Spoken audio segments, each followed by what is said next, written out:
Salut les amis, bienvenue sur la chaîne Old American Roads, c'est Pierrot.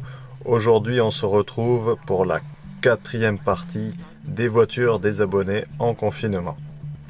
Alors pour changer, histoire de ne pas être devant mon ordi, voici une petite ambiance très spéciale à l'intérieur de la Chevelle. Et ouais, j'innove. Alors aujourd'hui à nouveau, de superbes bagnoles de prévues. On commence avec la Chrysler 300C de Benson.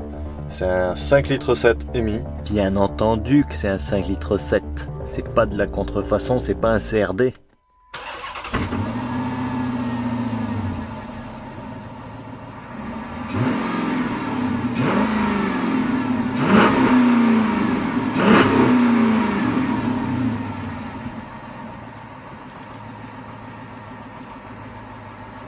On va la fumer là.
Vous aurez noté en arrière-plan la superbe 307 SW et le fils toujours en train de courir partout.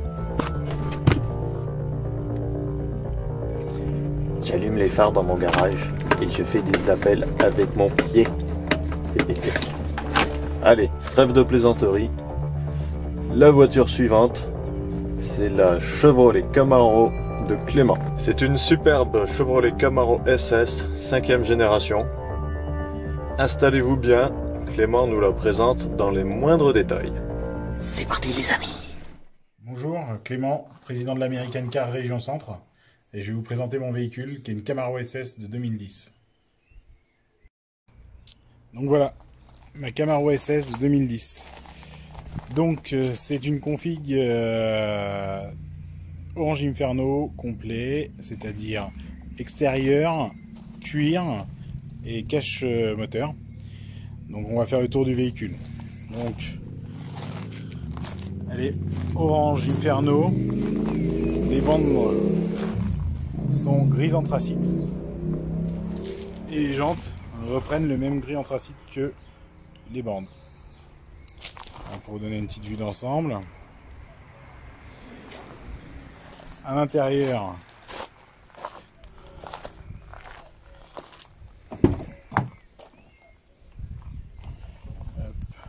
comme je vous ai dit, elle est full Orange Inferno. C'est-à-dire que les sièges sont mi-orange, mi-noir, avec les surpiqûres même orange. Pareil pour l'arrière. Et elle a surtout aussi les panneaux de porte et la ligne intérieure qui court tout le long du véhicule en orange aussi. Donc comme on dit, elle est full Orange Inferno. Elle a, donc c'est une version 2010, donc elle a le volant des années 2010. Donc c'est une version US, c'est-à-dire qu'elle est originaire du Canada, celle-là. Elle était en Ontario en 2010 et elle était importée il y a quelques années par l'ancien propriétaire à qui je l'ai racheté. Donc elle a toutes les specs de la version américaine, c'est-à-dire le volant, qui est un volant issu des anciennes versions, parce qu'à partir de 2012, ils ont changé, ils ont mis un volant de cruise qui est beaucoup moins beau. Ils ont repris tout le design aussi intérieur des anciennes Camaro au niveau des compteurs, au niveau des manos, pardon. C'est un équipement assez basique, hein, pas de clim automatique, une clim manuelle, pas d'écran, pas de bel écran, c'est une radio, un écran cristal liquide. Mais voilà, il y a le minimum, il y a les clés USB, les manettes au volant, hop. On va pas se faire le tour. Après, je vais vous faire voir un petit peu les specs des versions US. On va commencer par l'arrière. Donc à l'arrière, comme on voit que c'est une version US, déjà elle n'a pas les feux à LED. En fait, en Europe, ils n'ont commercialisé que les feux à LED. Et donc c'est-à-dire qu'on voit la différence, le pare-choc n'est pas tout à fait le même. Ici, les deux feux se rejoignent sur les versions américaines, européennes. Et donc c'est des LED qui font tout le tour du feu. Et donc là, on a ce qu'on appelle la paire de Ray-Ban, la paire de lunettes, donc, comme on voit bien là, qui fait la spécificité des versions US. L'aspect aussi très important, donc les éclairages extérieurs américains, le rétroviseur qui pour moi est beaucoup plus beau sur la version américaine puisque beaucoup plus effilé. Autre éclairage, elle a les xénons sans les gicleurs puisque ça fait partie des specs US. Et en gros, voilà, c'est à peu près tout. Le petit détail qu'on voit sur les américaines, hein.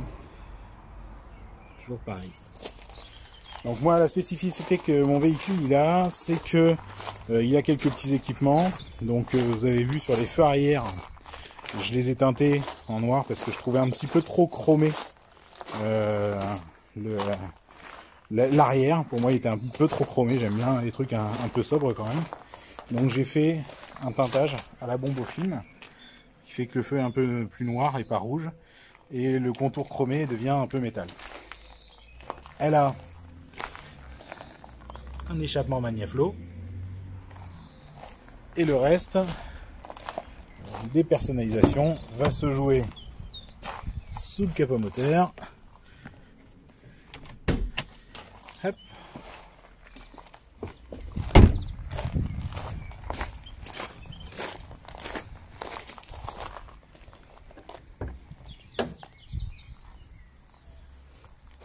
Voilà le Cylindre 2 V8. Donc elle a une grosse admission d'air, col d'air induction. Vous pouvez voir le diamètre, hein. Je fais la moitié du tour, en gros. Et donc surtout, elle a une reprog Flex Fuel par LSX Performance, qui fait qu'elle peut tourner à l'E85 et 98-95. Donc on peut mettre un petit peu ce qu'on veut dedans. Bon, moi je roule beaucoup à l'E85 parce que bah vu le prix de l'essence en ce moment, voilà, le choix est vite fait. Je vous montre un petit peu la gueule qu'elle a. Donc, que vous dire de plus sur ce véhicule, mis à part que voilà, j'en suis tombé amoureux parce que quand j'étais jeune, pour moi c'est une voiture de film. Bien sûr c'est Bumblebee de Transformers. Donc je suis un gros fan de films et donc j'ai voulu me faire plaisir en achetant ça, quoi. Donc bon, là je vais vous faire un petit démarrage. Bon, donc c'est une origine canadienne. Donc elle a une petite particularité, c'est le démarrage des licences. Je vais vous montrer comment ça se passe sur une voiture américaine, enfin une canadienne exactement. Donc voilà la télécommande. Vous avez le bouton ouvert, fermé, coffre, faire réguler l'alarme. Et là, vous avez le petit bouton pour la démarrer. Donc, ce qu'elle a besoin, c'est juste que on ferme la voiture et on appuie longtemps. Voilà.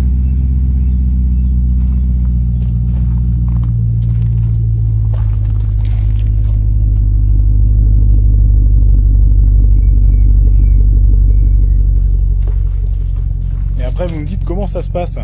Et bien, tout simplement, on ouvre la voiture. On a un petit peu de temps pour y aller, il n'y a pas de problème. On peut la laisser tourner quelques temps comme ça aussi, hein. Alors, un truc un petit peu bizarre au départ quand on n'est pas habitué, c'est que quand on rentre dedans, bah tout est à zéro, alors que la voiture tourne. On met la clé dans le contact, on la tourne, et là, elle est bonne. Surtout on remet pas un coup de démarreur. Donc pour vous faire voir un petit peu la config à l'intérieur, bah Camaro, hein, GM, ils sont pas connus pour leur qualité de finition et tout ça, donc plastique partout, hein, assez dur. Voilà, c'est des plastiques durs.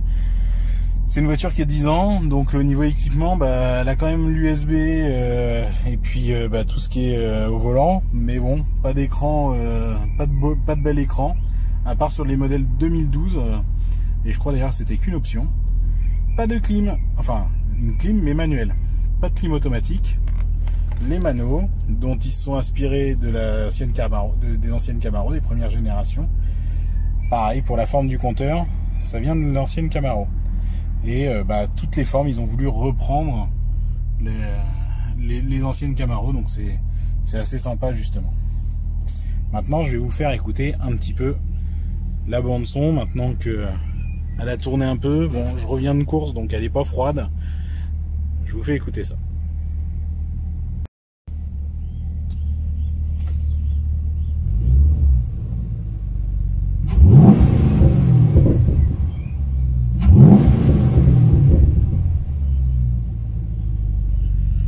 Tape pas dedans. Hein. Bon, le mouvement de caisse est là. Hein. Le V8, il fait bien un mouvement de caisse sur la voiture quand on fait ça. Et il n'y a même pas besoin de beaucoup la lancer. Hein. Les petits retours et tout ça. Bon, c'est plus sympa quand on tape dedans. Voilà. Et bien sur ce, on en a fini avec la présentation. Et je vous souhaite un bon courage. C'est vraiment un très beau modèle, Clément. Et il n'y a pas à dire, c'est quand même beaucoup mieux avec les rétros US. Ces petites oreilles là. C'est beaucoup plus joli que les rétros européens.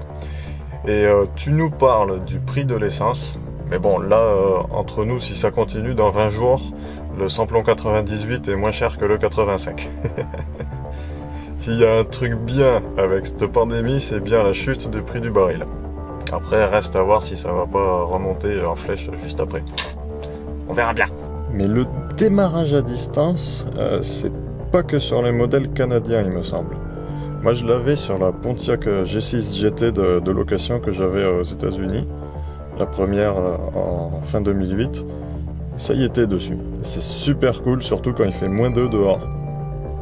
C'est chouette. Bon allez les amis, on se retrouve très bientôt pour la 5e partie des voitures des abonnés. Si vous n'avez pas vu les 3 parties précédentes, vous pouvez y aller, j'ai fait une playlist, elles y sont toutes. D'ici là, n'oubliez pas d'aller faire un tour sur les réseaux sociaux, de vous abonner et cliquer sur la cloche si c'est pas fait. On se retrouve très bientôt. J'ai toujours du mal à faire les fins de mes vidéos, il faut que je travaille ça. Et là, si tu cliques sur le petit rond, tu peux t'abonner directement. Et ici, je te mets une suggestion de vidéo. Ouais, parce qu'il y en a plein. Tiens, une autre ici, juste sur ma tête. À bientôt!